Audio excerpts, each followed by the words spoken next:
I didn't have elbow pads, knee pads, and all these pads. I had on church pants and a wife beater. Everything ain't always funny, you know what I'm saying? You gotta know when there's a time to play and there's a time to be serious. He was the 11-year-old comedy prodigy who made grown men cry with laughter, and then, almost overnight, he vanished.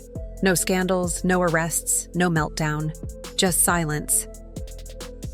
For years, nobody knew what really happened to Lil JJ, until one explosive revelation in 2024 exposed the dark truth about Hollywood's quiet war on integrity.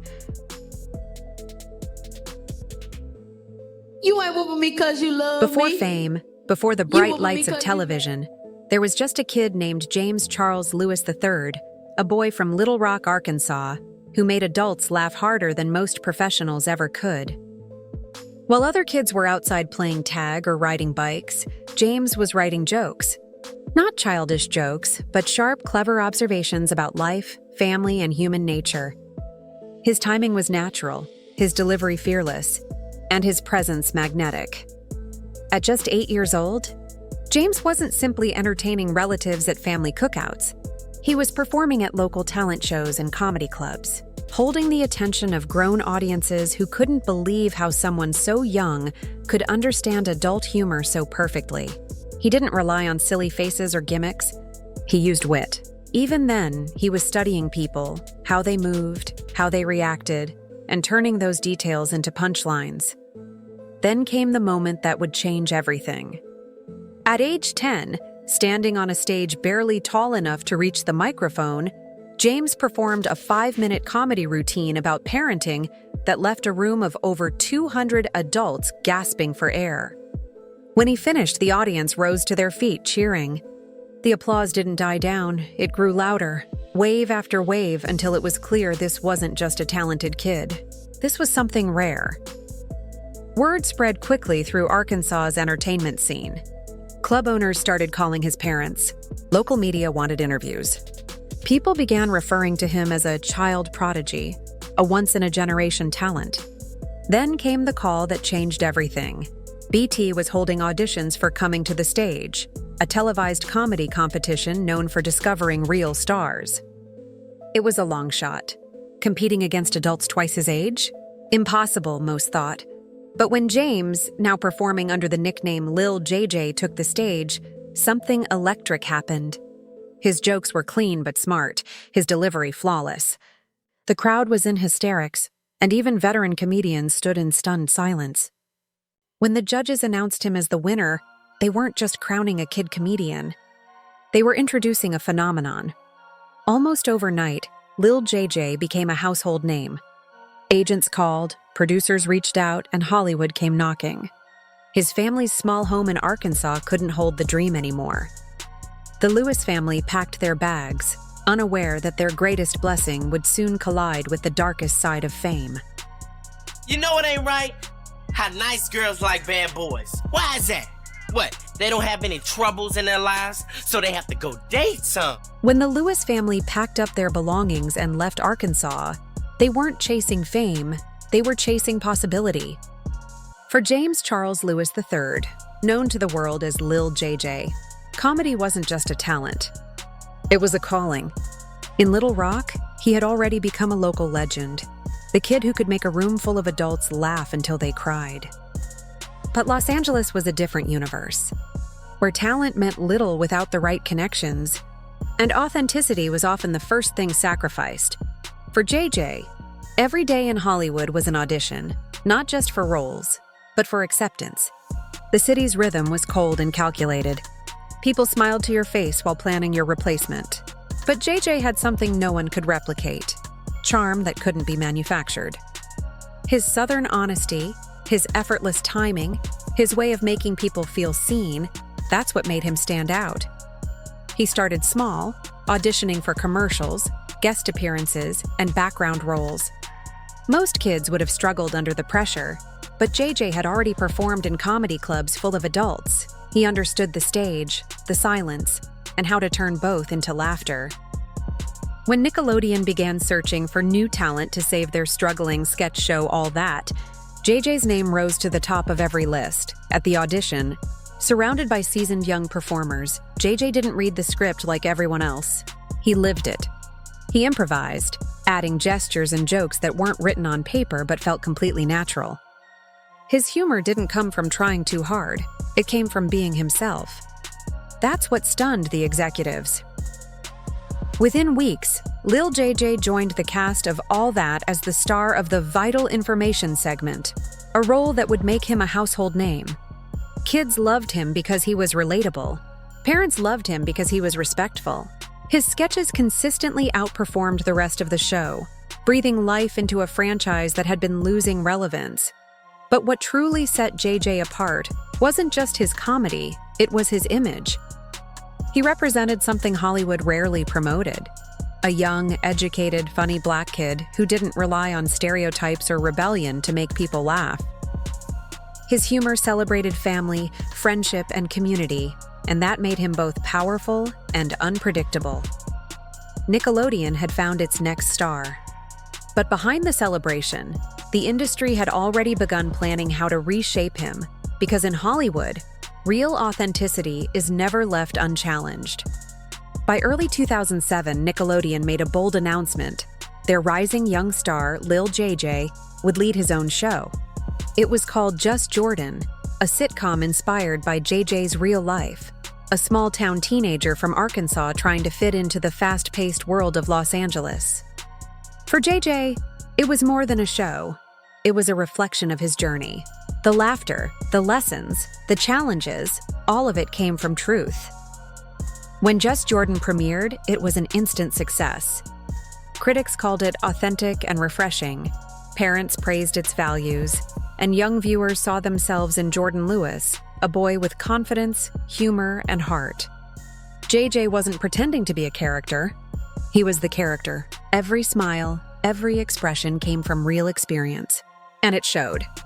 The series' debut exceeded expectations, pulling in millions of viewers and outperforming other Nickelodeon programs in its time slot. For a moment, it looked like JJ had everything: fame, influence, respect. But behind the applause, the system that built him was already planning to change him. As ratings grew, producers started giving creative notes. They wanted edgier plots, rebellious storylines, and older themes. They suggested romantic episodes, hints of teenage defiance, even subtle changes to his personality. To them, JJ's clean image wasn't sustainable. They wanted a version of him that was easier to market to older audiences. At first, JJ tried to cooperate without compromising. He understood television needed to evolve. But when those suggestions turned into demands, he stood his ground. He refused to fake rebellion for ratings. He refused to betray the values that had made him a role model to millions of kids. That defiance didn't sit well in boardrooms. In an industry obsessed with control, JJ's independence was dangerous. Executives began to see him as difficult. His creative input was suddenly unprofessional. The same authenticity they had praised became the very reason to silence him. Lil JJ didn't know it yet, but his greatest strength, staying true to himself, was about to become the reason Hollywood turned its back on him. Success in Hollywood rarely ends with applause. It ends with expectation. Once Lil JJ proved he could carry a hit show, Nickelodeon executives saw more than talent. They saw potential profit, but potential only mattered if it could be molded. JJ, however, was unmoldable. He had opinions. He asked questions. He wanted to understand scripts, not just perform them. In an industry where obedience equals opportunity, that was his first mistake. What used to be praise soon turned into polite warnings. Directors began describing him as too confident. Producers whispered that he was hard to manage. His natural charisma, the very thing that made him famous, was suddenly a liability. The same executives who once sold his smile were now quietly preparing to erase it. Then, in 2007, fate gave them the perfect excuse. The Writers Guild of America strike swept across Hollywood, freezing production everywhere. Just Jordan, Nickelodeon's growing hit, was forced to halt filming like every other show. But unlike others, it never came back. When the strike ended, Nickelodeon revived weaker programs, But Just Jordan was gone, quietly canceled with no announcement, no finale, no closure. To the public, it looked like bad timing. To insiders, it was strategic elimination. The truth, as later revealed by Binge Central, was that Lil JJ had refused repeated suggestions to mature his image, industry code for abandoning the wholesome values that defined him. He wouldn't fake rebellion, flirtation, or controversy just to fit their agenda. His clean image wasn't marketable enough. The video cites chilling data from Dr. Sarah Mitchell of UCLA, who studied 127 black male child actors across 15 years. Her findings showed that only 7% of those who maintained traditional masculine values and avoided controversy continued working into adulthood. In contrast, those who adopted edgier or stereotype-driven personas had a 31% survival rate. Hollywood, in other words, rewards dysfunction and punishes integrity. Lil JJ fell into the latter category, the honest one. He was a straight, articulate young black man with a strong family, moral grounding, and self-respect. And in the eyes of the industry, that made him disposable. Hollywood didn't fire Lil JJ. It simply stopped calling. His name faded from casting lists, agents lost his number, and projects he'd been promised mysteriously disappeared. His punishment wasn't public humiliation. It was erasure, and in Hollywood, silence is the most efficient way to kill a career. After Just Jordan was canceled, Lil JJ found himself in an unfamiliar kind of silence, not the quiet of rest, but the silence of being erased. One day, he was a network's brightest young star. The next, he was invisible. The phone that once rang nonstop didn't ring at all. Calls went unanswered, meetings fell through, and the people who once called him family now acted like they'd never met him. Hollywood's rejection didn't come in the form of public humiliation. It came through isolation. No roles, no offers, no explanations. For a teenager raised on hard work and faith, the disappearance was confusing. But instead of begging to be let back in, JJ made a decision few young stars ever make. He walked away. He left Los Angeles and went home to Arkansas. There, he enrolled at Arkansas Baptist College and joined the Omega Sci-Fi fraternity, reconnecting with real life, school, friends, laughter that didn't come from a script.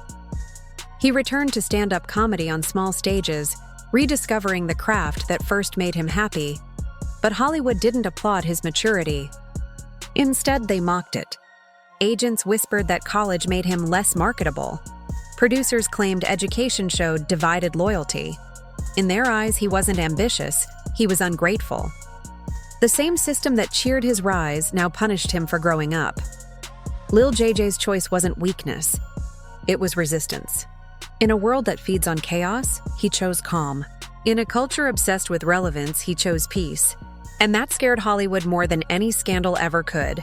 Because nothing is more dangerous to a system built on control than a young black man who no longer needs its approval. 16 years.